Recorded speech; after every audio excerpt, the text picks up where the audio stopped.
Welcome to the Revenue Marketing Report, and I am thrilled to introduce Rebecca Hollis. Rebecca, tell us a little bit about yourself. Oh, thank you, Camilla. So lovely to be here. Hi, everyone. My name is Rebecca. I am the Chief Growth Officer for ScoreApp. I'm also well known as the Game Changers cheerleader. I think this is very much stems from just writing positively on LinkedIn. My bit of my background is I've worked in brand a lot of my life, starting off at Saatchi & Saatchi and working my way up. So that's a little bit about me. I actually also, just a bit of fun knowledge, I also part coach Team England cheerleading. So I've got two very, very different roles, Chief Growth Officer and Head of Cheerleading. So yeah, amazing.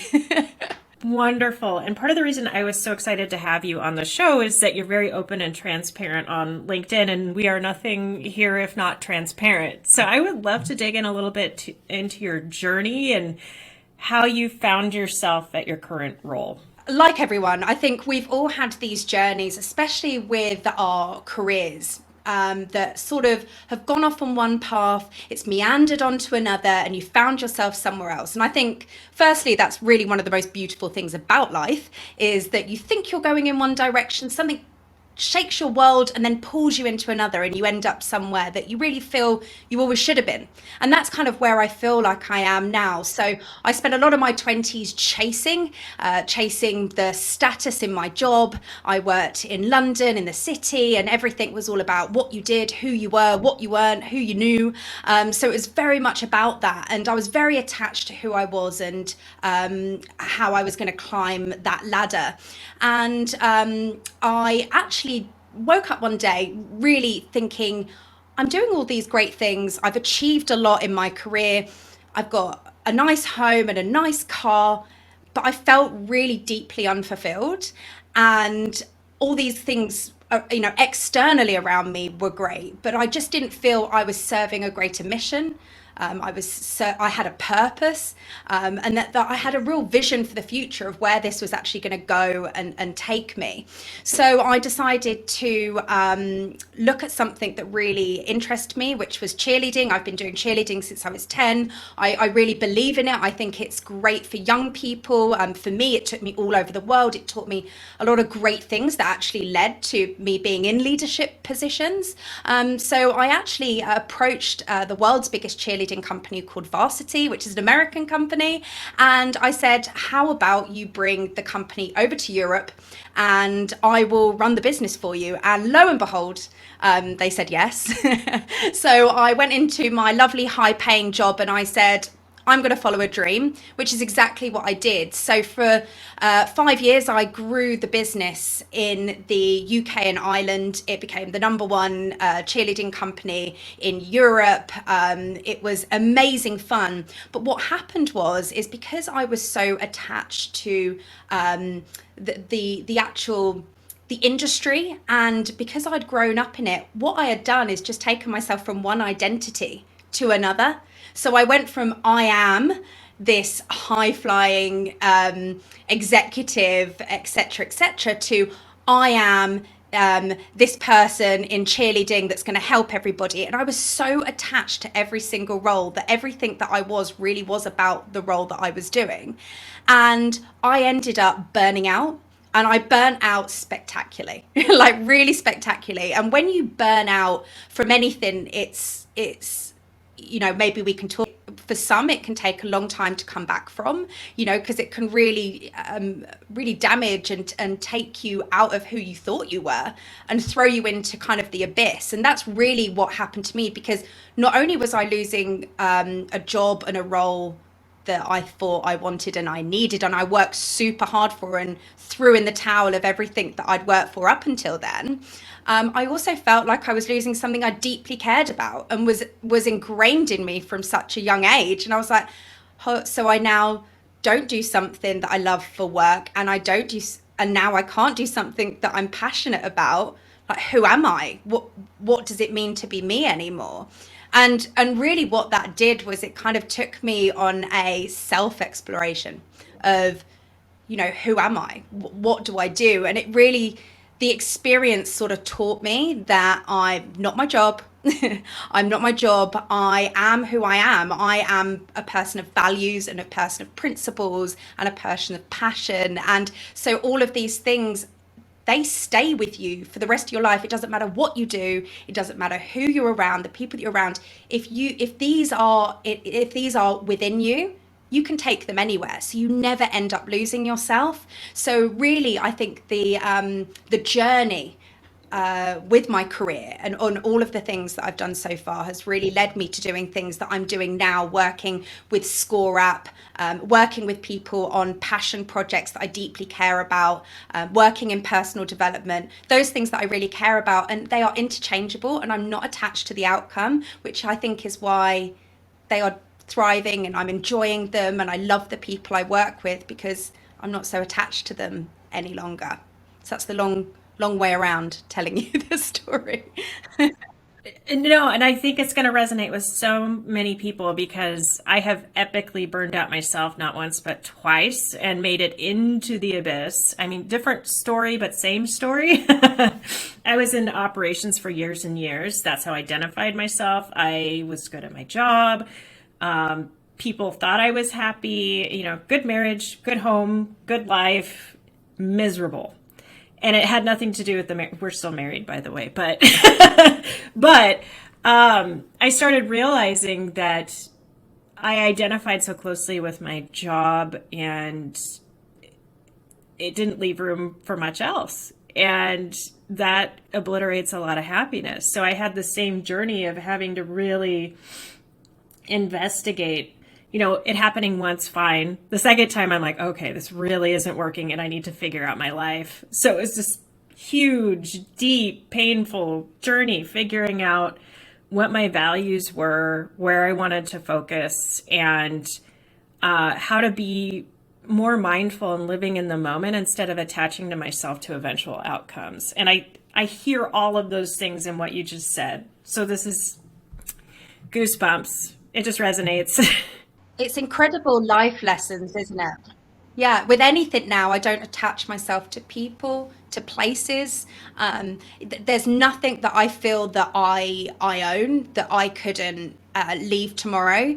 I mean, obviously you love your family and the people, but you've also you have to have that detachment in a way to be able to find these paths and move on these paths when something does get taken away, which it does happen.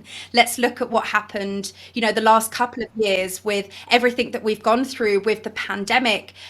A lot of people, a lot of things have changed. There's been a lot of disruption in the world, not just in business, just in our lives, our general lives. There's been a lot of disruption. Disruption can be really good.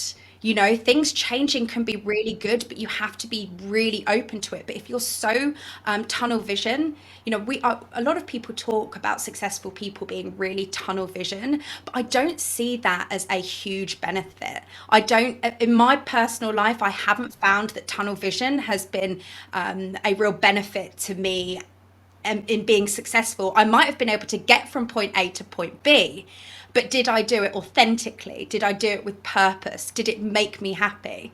So I think that having tunnel vision isn't always a great thing. And with the pandemic came a lot of great change. And it's really that learning from having that burnout. For me, this was sort of like a 5-6 years ago. I think now maybe 6-7. With COVID, you kind of don't realize how many years have gone past. Oh yeah, it's Blur's Day of Infinity. I just oh my God, I keep saying I went on holiday to this destination last year, and everyone's like, "That was 3 years ago." I was like, "Oh yeah, it was." Yeah. But honestly, I know there's been some terrible things that have happened, but I genuinely believe there's been some fantastic things that have happened, and that's what's really happened for me. It's given me a chance to sit back, reflect, ask myself, what do you want? What do you need? Who are the people that you want to be spending your time with? What do you care about? And that's all that's led into the roles and doing the purposeful work with the people I really care about now as a result. Yeah, and finding out what your values are is so fundamental to figuring out what feeds your soul instead of drains it. And I think I agree with you with the tunnel vision. Having some professional detachment allows you to better analyze whether or not what you're doing is working and make adjustments. And you can also analyze whether or not it's working for you as a human. So mindfulness, huge fan of that. But let's talk a little bit about the process you went through in discovering what your values were. Because I know for me, it took me a long time. If you wouldn't mind sharing, I would love to hear. I feel like when I was about 25, I had a bit of awakening at that time. I feel like I had a bit of an spiritual awakening.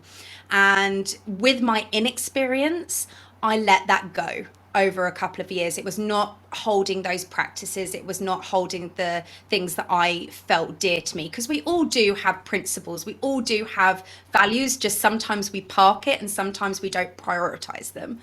So when the burnout happened and once sort of the dust settled, and it did take a while for me, I went on an incredibly expensive trip on my own to Thailand and Cambodia, thinking I'm going to find myself. I didn't. I just spent a lot of money and a lot of money and a lot of time. And when I came back, I just couldn't get my head around starting something new because I hadn't really moved forward. The thought of actually immobilizing myself to move forward when I hadn't really done any work on myself just didn't make sense. So I didn't at the time, I didn't really need to step right back into work. So I took myself away quietly somewhere not so far away. And I asked myself these questions like, what do I want? What do I need? What value do I want to bring? What would make me happy, to get up every day? What would fill my life with purpose? And once I started seeing these wheels in motion, once I started having more of I suppose once it was more at the forefront of my mind and I was thinking about it on a more regular basis, what I didn't know at the time is I was practicing. My muscle memory of me actually practicing and implementing this into my everyday life. I didn't know that's what I was doing at the time, but it was having a massive impact on me. And this is when the wheels started to actually turn. And then when doors started opening, I was able to ask myself, does this, it might be a great financial reward, it might have some sort of accolade with it, but does it serve me and does it serve others and does it serve the greater purpose that I'm going for?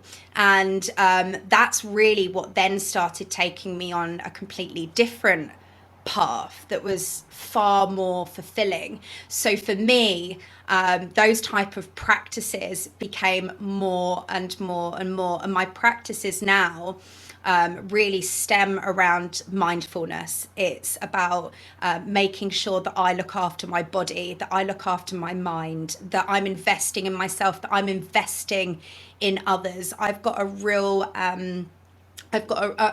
suppose you would say I've got quite a rigid way of doing things now, that I know that when I start feeling a little bit off, that I've dropped the ball in one of those areas. And it's actually quite clear to pinpoint when I'm feeling a little bit off, that I'm like, oh, hold on a minute, I've not been exercising enough, or my nutrition's been off, or I've not been reading enough self-development books, or I've not been meditating regularly. I stopped that practice. And it's very easy to pick those things up when you start feeling off. So one of my biggest things that I do now is when things start to feel on top of me, I'm like, what ball have I dropped?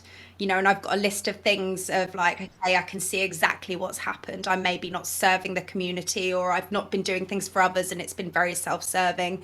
That doesn't make you feel good. And so that's sort of been my practice as a result of making sure that you look after yourself. This does sound to some a very selfish way of looking at life rather than just getting on with things.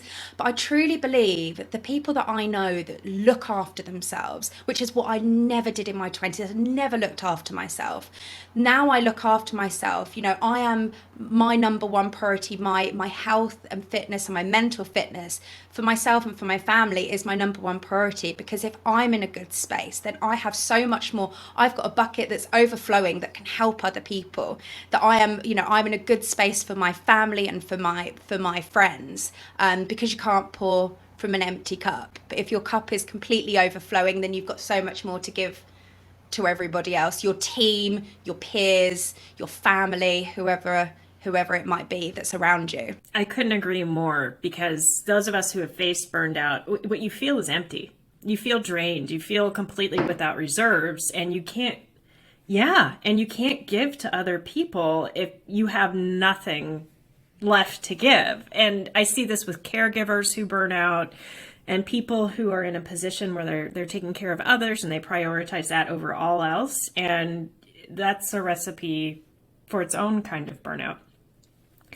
So it's interesting, as I was listening to your story, it again resonated so deeply, because I had always figured myself as a creative problem solver, but when it came to looking at my own reality, I was extremely rigid in what I thought I defined myself as and could do. Reevaluating that, I think a lot of people who are burned out feel stuck. They're on a path, they've committed to that path, that's how they see themselves. I see the routine and figuring out what works for you not as the same kind of rigidness. You know how you mentioned that you kind of have a pattern and you're rigid. Figuring out what feeds your soul is so critical. And I completely relate, because anytime I start feeling off, it's because I've stopped doing one of the things that I need to do to maintain on an ongoing basis. Yeah. And people genuinely believe that, I've got a goal, I've set a goal, and I'm going to achieve it, and that's success. For me, I feel now success is changing my mind. I think it's a real flex to be able to change my mind. When someone says, "Oh, but you were doing this," and I was like, "Yeah, I don't want to do that anymore. I don't want to go to that gym class anymore. I've found something else to do." It's kind of ingrained in us that we stick at the same job, and we stick maybe with the same partner that we were with our very from school, and that's just not life. That's not how life works. Growth, and the world evolves in different ways, and we need to grow and evolve with it. And not everything grows and evolves with us. And that's the beauty, that we can choose to actually do whatever we want whenever we want, and not being trapped by that level of dogma is actually freeing. It makes you feel amazing. And I never feel now that I have to do anything. Tomorrow I might be doing something completely different, and I'm absolutely good with that. But I know that whatever I do, it will be in alignment with my highest values, which is personal growth, the planet, looking after animals, these types of things that are really like on my list of like what I truly care about. It's going to be in alignment with that. So whatever I do in between that, I'm actually quite excited, because I'm not trapped by that we have to do things a certain way. And it's really funny you say that, because I was actually just about to write an article on LinkedIn about about change, having the right and the flexibility to change your mind, and it not being a bad thing, because goal setting is kind of the way that we think it is, or have been taught, is slightly outdated. Yeah, and I think it takes a big person to be able to say, I set the wrong goal for myself, and this is how I need to pivot. What's interesting is I've found in my own life, and I know, so burnout isn't necessarily a state of being really stressed out. It's a state of No. misalignment, because we Oh, have yeah. stress still, right? So life is always going to be stressful, but how we respond to it really changes when you're living in alignment with your own values. Do you agree with that? I totally agree with that. For me, I think you're right that people think, well, I'm not burning out because, I'm not necessarily living in a heightened state of stress. What people don't realize is when you are in chronic stress, you don't know you're in stress, because you've been living in this place for such a long time. So how burnout really looked for me was I felt lost. I felt disconnected. I felt everything was just out of my control. I wasn't sitting there every single day thinking, oh my God, that, everything's collapsing. I just felt really lost when people said I couldn't make a decision. I had terrible brain fog, and I'm a very decisive person. I'm an extrovert. I know exactly what I'm doing. I'm a team leader. That's, I'm in leadership. I make decisions. I could not make a decision about what I wanted to eat for dinner. I mean, God forbid if I had to look at Netflix. I mean, like, I would never have found anything. So I couldn't I couldn't make any decision at all, and it just felt like nothing hit and nothing stuck. And I think when you're in a place like you were saying of real alignment, things and people and situations just pop up and you're like, that's what I needed. That's the person I wanted to speak to. Oh, brilliant. I won't go and do that thing because I've just met someone who said that wasn't a great idea and she's probably right. There's so many like wonderful things that come up when you're in alignment, and it's almost like you're open. Whereas when you're in a state of burnout, you're so closed off because you're trying to protect yourself that you literally are just smothered. And you're literally swimming just above the water line, just keeping your head above water. And you think that I'm okay, but you're not. You're living in a chronic state of stress. And with that, I don't know because burnout shows up for people in very different ways. Your burnout would have looked completely different to mine, and it would have happened. Some people it happens really slowly. Some people it happens as a result of like an event or a situation. There's a fantastic book called Life Quakes, and it's by Bruce something. It's called Life Quakes, and it talks about how a life quake, which is something like a losing a job or a death or a marriage breaking down or whatever it might be, it comes in and it just absolutely floors you, and it just absolutely takes you by surprise, and everyone thinks, well, that it must be what a burnout is, or that must be what hitting rock bottom is. But what you don't realize when it comes to a burnout is it can be very, very slow. It could be one of these events that kickstart everything. But really, what it could be is a catalogue of very, very small things on your path that actually start building up, and you're unaware of it until it's right there at the top. And I think when you're living in something where you are waking up every day not enjoying it, you're having headaches, you might see, I had hair loss, your skin's not great, you might be bloated, you've got brain fog was my biggest thing. I just couldn't get my words out, I couldn't do anything. There's all these things. You basically are just sick, and there's no reason. You could be I had gut issues. I mean, everything that, and they might only be small, but it really, if you are not in peak performance, if you are not feeling good, there's something going on in your life, physically, mentally, whatever is not good. There's something going on in your life that you're not looking after, and that you maybe need to focus on. And it might not be that you need to go to the gym when your body isn't working for you. That might not be the answer to the question. It might be in here. Oh, yeah, absolutely. I would say that anybody that is feeling like they are approaching the edge, that they are feeling stressed out, something feels off, or you just are not motivated or inspired, or can't make decisions, or you really don't know what to do next. My biggest thing is to actually take a step back, which seems so counterintuitive because you're like, I need to keep going, I need to keep going.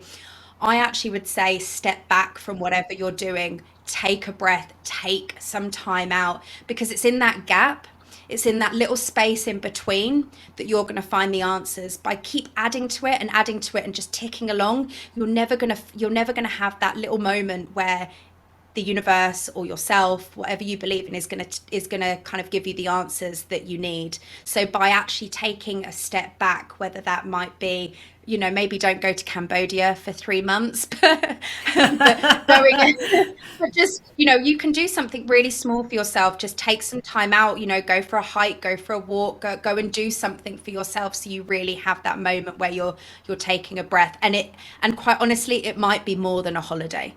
You might need more than an actual holiday to start listening to yourself. But you've got to start by taking that step back rather than keep pushing towards something that clearly isn't in alignment with you. Yeah, and it can really be death by a thousand cuts that you don't notice until it's critical. And it's funny how our bodies or our emotions get louder and louder, and we may not know why, but they're trying to tell us something. It's you ignore yourself for so long, your body or your mind will find a way for you to be forced to listen. Absolutely. Yeah, your body has this way of telling you things, right? Yeah, yeah. And if you're not going to listen, it's just going to keep getting louder. And it's not fun. Speaking from experience. So it might be helpful for folks to hear how your current position is in alignment with your values, just to get them thinking of ways that they can find uh, outlets for the needs that they have. So this is kind of fun because ScoreApp is software, it's quiz or scorecard marketing software for your business. So it helps people that are actually, there's lots and lots of ways that you can use it, but it's great for lead generation for businesses, right? So did I wake up and say, you know what I want to do? I want to work and do lead generation software, like maybe not. But what I did wake up and say was, I want to work with really smart people who care about what they're doing, who care about other people. I want to work with a community of people that are passionate about what they do, that are going somewhere. And that is exactly what I found with ScoreApp, with the community and with the people that I work with. So one of the co-founders, Daniel Priestley, I've been friends with him for 20 years, called me up out of the blue just at the right moment, funnily enough, and said, I have got this fantastic startup. I would love you to kind of see if it's something you might be interested in. And I knew him. I knew the type of person he was. He's a fantastic entrepreneur.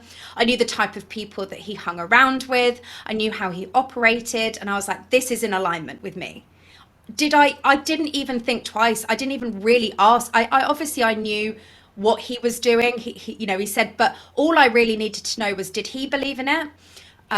Where he was going, and then the kinds of people that we work with are business owners, entrepreneurs, marketing people, all the fun people that I like to spend my time with. So it is total alignment because I didn't look at what the company was and how established they were or not.